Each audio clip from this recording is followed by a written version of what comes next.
Hey guys, welcome back to Standby. I'm Tony, and today I'll be reviewing the 507C by HOLOSUN. Alright, so getting into the HOLOSUN 507C. So the C stands for competition. So my original start for this thing was to actually utilize this for my competition gun, but I've been running the SIG on my comp gun for a while now, and I decided why not just throw this onto what is my new carry gun, which is the M&P 2.0. You guys may have seen my EDC breakdown talking about this gun itself, but we're going to go a little more deeper into the actual HOLOSUN competition itself. So I put about maybe 3,000 rounds through this with this optic already on it. Recently, the battery actually just died on this thing, so which actually leads me into the kind of the pieces that I do like and don't like about the actual optic itself. So going into we'll start off with the bad, basically what I'm not a big fan of as far as this optic is concerned. So one of the things I'm not a big fan of is, which some people may actually find to be useful or they do enjoy, is the multiple reticles that are available for this thing. I'm a big fan of just having a single dot for the reticle itself. I'm not a big fan of having the multiple kinds, and for the actual most of the HOLOSUNs, they offer multiple dots. They have the what people call the donut of death. They also have a larger, they have I think it's like a 32 MOA dot available as well, designed to help understand where your dot is if you when you're looking down the sight and you're slightly off, canted off when you're, for newer shooters in a sense. I think it'd be a lot better just leave it as one dot and one dot only, but this is nice thing about this, the market is it's free market, open market, and you're able to do as you please and utilize what you like. Upside is at least they do have that single dot available, so I can, and that's what this one lives on. It lives on that single dot and single dot only. Second thing I'm not a biggest fan of is the actual battery itself. So although it does have a battery pack on the side, which is easy to access and something I do like about it, what I don't like is the battery that it actually uses. So the battery it uses is a 1632 battery. Every other optic that I own, the EOTech eFlux, my Delta Point Pros, my SIG Romeo that I have, all those other optics utilize a 2032 battery. It's kind of become the standard for most coin batteries in the guns itself. The 1632s are I think it's 1632. It's not as common to be found, and because it's not as common to be found, I don't carry those on a regular basis. So it is kind of annoying to now have to carry one more battery on top of it.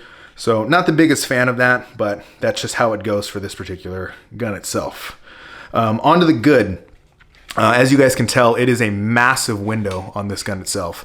And having that nice big window makes it that much easier to be able to acquire an optic, acquire your sight, not as much obstruction in front of your face, etc. I love that they have the buttons for both plus and minus on the side, plus they're also recessed. Something like the EOTech eFlex optic, they have a raised button on that and it sits out farther. Not a fan of that for that as well at all. So coming back to something like this makes it really, really easy. Going back to the battery, as I mentioned, I do like the fact that it is on the side, it is available and easy to take apart and take the battery out without having to take the entire optic off.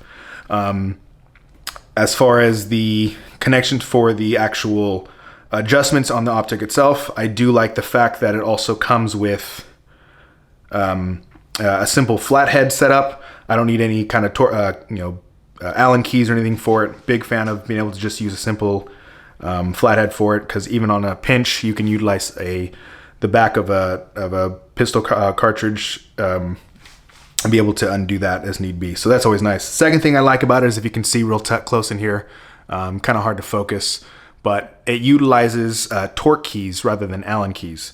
Every gun that I have that has Allen keys, I always swap over to torque keys. You get more purchase on it, less chance of it stripping. And that way I can get to the proper specs without worrying about potentially stripping the head itself. So that's a really big deal for me. But overall, it's a pretty simple, really nice thing. Like I said, I've gone about 2,000, maybe 3,000 rounds into the gun itself with the optic. There's still a lot of testing to be done. I haven't had too much problems as far as the way it operates. It holds real tight. It holds at 0. It has a shake to wake thing on it, which is pretty common nowadays for most of the guns. I haven't really tried to utilize this in any kind of like night vision setting, so that's something I'd still need to test out and see how that runs as far as that's concerned. But overall, it's a great optic. Price point, I believe, starts about $349, as I believe where the price point is for these things. So it's a good entry-level price point. If you're getting into the competition world, or if you want to just use a larger optic overall, this is a really good option for the people looking to get into an inexpensive optic that offers a very large window. The only other windows that I found to be the same size or something comparable is going to be the Delta Point Pro or the Romeo XL. I think it's a Romeo 6 XL. I think is what it is. I'd have to honestly look back at it. But I will put links down at the bottom of this episode here to kind of show you guys where this is at. We go all of our stuff through HOLOSUN, as we've mentioned in the past. So if you guys are looking for anything, feel free to reach out to them. We are not sponsored by them by any means. They're just good guys that we do a lot of business with. So if you have any questions, feel free to let us know in the comments. Like and subscribe. Thanks, guys.